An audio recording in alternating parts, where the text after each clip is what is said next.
ஏனுங்க விஷயம் தெரியுமா? தமிழ்நாட்டுல 1,72,26,209 ஊழல்வாதிகள் இருக்காங்களாமா. ஆட்சிக்கு வந்து 50வது நாள்ல கண்டுபிடிச்சிட்டாருங்க பாலாஜி, விஜய் பாலாஜி. பாத்தீங்களா? இத்தனை ஊழல்வாதிகளை தமிழ்நாட்டுல வச்சுட்டு ஊழல் ஒழிக்க போறேன்னு தாவக்காரங்க பேசிக்கிட்டு இருக்காங்க. நான் சொன்னா ஆறாவது நம்புவீங்களா? விஜய் பாலாஜி நீங்களே சொல்லிருங்க, அப்பதான் நம்புவாங்க. மக்கள் நீங்க பண்ணிப்பாரு மிகப்பெரிய ஊழல். கேட்டுக்கிட்டீங்களா? இதுதான் தமிழ்நாட்டோட லட்சண வெங்காயம் அப்படின்னு நான் சொல்லலீங்க, அவர் தான் சொன்னாரு. அமைச்சரை இன்னொரு தடவை சொல்லிருங்க, நாம சொன்னா நம்ப மாட்டாங்க. சரி, இவங்க என்ன ஊழல் பண்ணாங்க இந்த 1,72,00,000 பேரு அப்படின்னு கேக்குறீங்களா?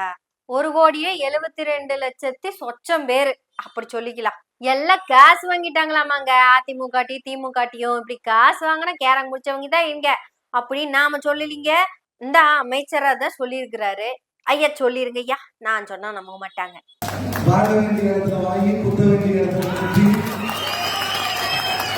அதிமுகவும் திமுகவும் காசை கொண்டு போய் கொடுத்தா பக்கிக மாதிரி வாங்கிக்கிட்டாங்களாமா.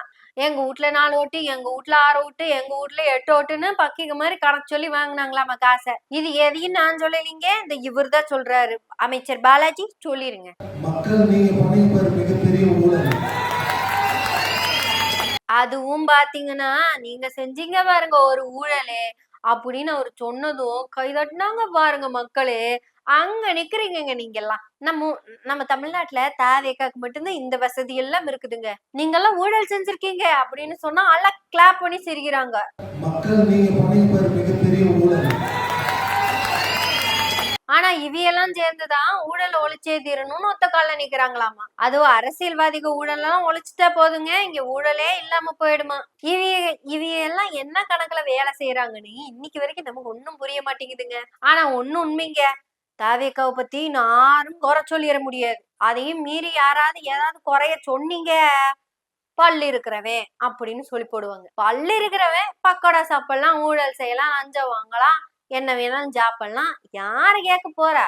ஏன்னா தேவைக்காரங்களுக்கு மட்டும்தான் பல்லு இருக்குதுங்க. ஆனா இது எதுவும் நம்ம சொல்லலீங்க, அவியலுக்குள்ள சொல்லிக்கிறாங்க. இந்த மக்கள் எல்லாம் சேர்ந்துதான். எந்த மக்கள்? ஐயா நீங்களே சொல்லிருங்க, நான் எதுவும் சொல்லல. இந்த மக்கள் எல்லாம் சேர்ந்துதான் ஒரு மாற்றத்துக்கு வேண்டி, அதாவது மக்கள் எல்லாம் மாறுறாங்களாமா, மாற்றம் வேணும்னு கேக்குறாங்களாமா.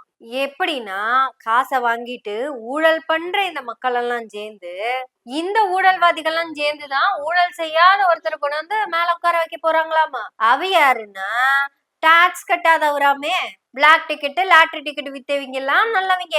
வர்த் இல்லைங்க, வர்த் இல்லைன்னு நாம சொன்னா அது வர்த் இல்லாம போயிடும். வர்த் இல்லைன்னு வர்த் இல்லாதவங்களே சொல்லிட்டு போறாங்க. இந்த ஊழல்வாதிகள்லாம் சேர்ந்து எத்தனை பேரு?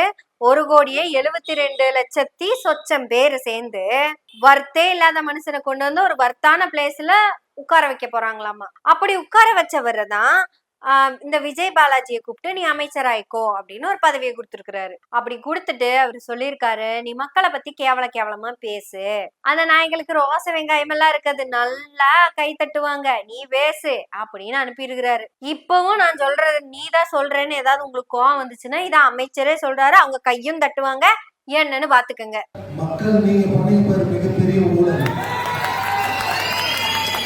கை தட்டினாங்களா? இந்த கை தட்டினவங்க எல்லாம் யாரு?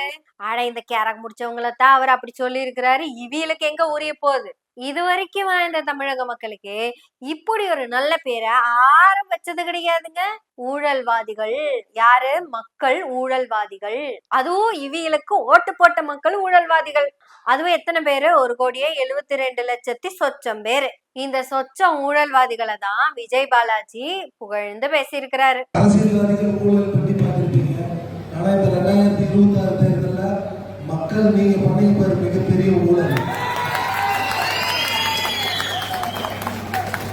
வாழ வேண்டிய இடத்துல வாங்கி குத்த வேண்டிய இடத்துல குத்தி. இந்த மக்களுக்கு இதெல்லாம் கேட்டு கொஞ்சம் நஞ்சம் ஏதாவது ரோசம் கீசம் இருந்தா அதெல்லாம் வந்திருக்குமா அப்படின்னு கேட்டோம்னா இப்ப வரைக்கும் வந்த மாதிரி தெரியல. இனிமே வருமாங்கிறதும் நமக்கு புரியல. இப்ப வரைக்கும் தெரியல, வருமானம் புரியல. ஆனா இந்த மக்கள் ஒரு விஷயத்த முடிவு பண்ணி வச்சிருக்கிறாங்க. ஆறு மாதிரி நினைக்கிறீங்க? நம்ம காஜா மொய்தீன் ஐயா மாதிரி தான்.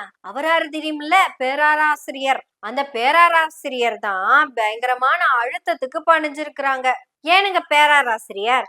நீங்க ஊழல் பண்ணாம வாங்கினா அந்த எம்எல்ஏக்களை ஊழல் பண்ண ஆட்சியில கொண்டு போய் என்னத்துக்கு சேர்த்துனீங்க?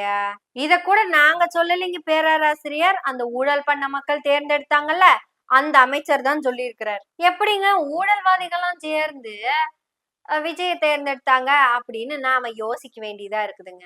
அவிய மட்டும் சேர்ந்தெல்லாம் தேர்ந்தெடுக்கல. பேராசிரியர்கிட்ட இருக்கிற 2, விசிகால இருக்கிற 2, காங்கிரஸ்ல இருந்து 5, கம்யூனிஸ்ட்ல இருந்து 4, வைகோ கிட்ட இருந்த இருந்த இருந்த இல்ல இப்ப இல்ல அதிமுகல இருந்து இப்ப வரைக்கும் 6, இன்னும் எத்தனையோ எத்தனையோ எத்தனையோ இப்படி ஊழல்வாதி மக்களும் லஞ்சம் வாங்கிய மக்களும், அதாவது அவங்க கணக்குப்படி, அவங்கன்னா யாரு? இந்த அமைச்சருடைய கணக்குப்படி சொல்லிருங்க. என்னது? மக்கள் நீங்க பண்ணியிருப்பாரு மிகப்பெரிய ஊழல். வாழ வேண்டிய இடத்துல வாங்கி குத்த வேண்டிய இடத்துல குத்தி, இப்படி காசு வாங்கி கரெக்டா ஓட்டு போட்டா லஞ்சம், காசு வாங்கி மாத்தி ஓட்டு போட்டா அது ஊழல். இப்படி லஞ்சம் வாங்கினவங்களும் ஊழல் பண்ணும் இந்த மக்கள் தான் யோகி சிகாமணி.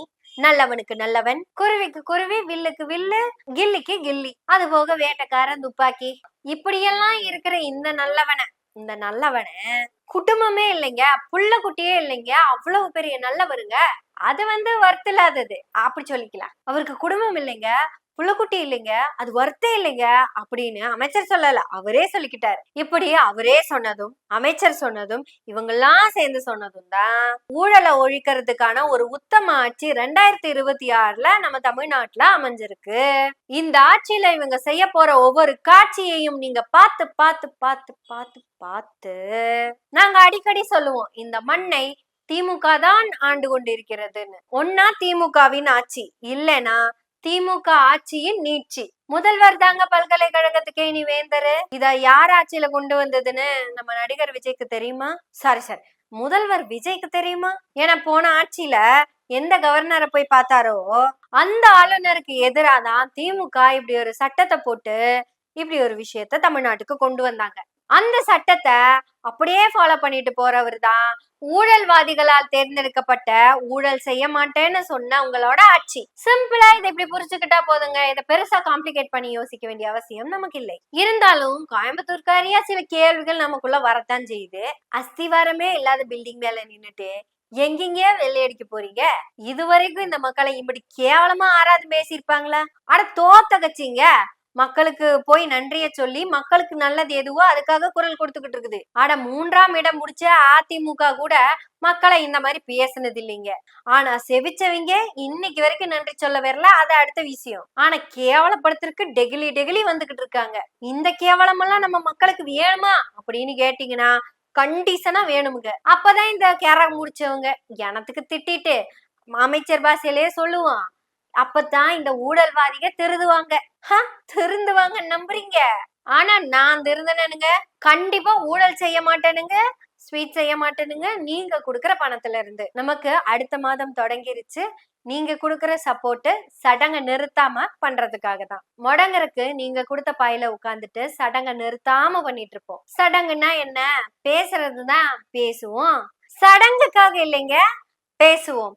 எனவே பேசுவோம் நாள்தோறும். உங்களுடைய ஆதரவுகளை நன்றிகளோடு பார்த்து கொண்டிருக்கிறோம். நன்றி, வணக்கம்.